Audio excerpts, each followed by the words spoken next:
اسمع مني يا غالي النصيحة دي. ضغوطات الحياة وصعوباتها اللي انت بتمر بيها كل يوم، ومفكر نفسك انك انت عايش في دوامة عايز تفوق منها، وبتقول لنفسك ليه الحياة البائس اللي انا عايش فيها دي، اشمعنى انا؟ خد بالك، انت معاك كنز ولكن مش واخد بالك منه. صعوبات الحياة وضغوطاتها دي هي دي الكنز، ولكن الحياة بتدخرهولك في المستقبل. طب ايه هو الكنز ده؟ الكنز ده ان الصعوبات دي والضغوطات دي هي اللي بتصنع منك رجل يعرف يتصرف في المواقف الصعبة، رجل يعرف يفكر اكتر من سنه ب20 سنة، بتخلي عندك قوة تفكير، بتخلي عندك قوة عقل، بتخليك تاخد قرار في الوقت المناسب وفي المكان الصح.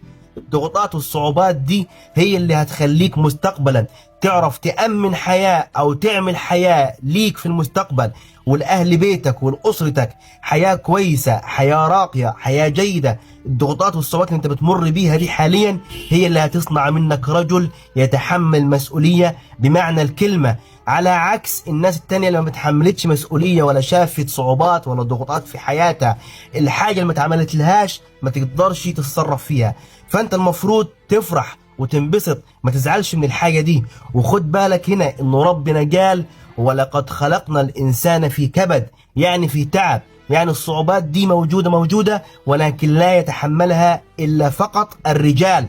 فكن راجل وتحمل مسؤولية، واوعى تخلي موضوع الصعوبات وضغط الحياة يتعبك نفسيا وبدنيا ويرهقك. انت اقوى من كده واحسن من كده.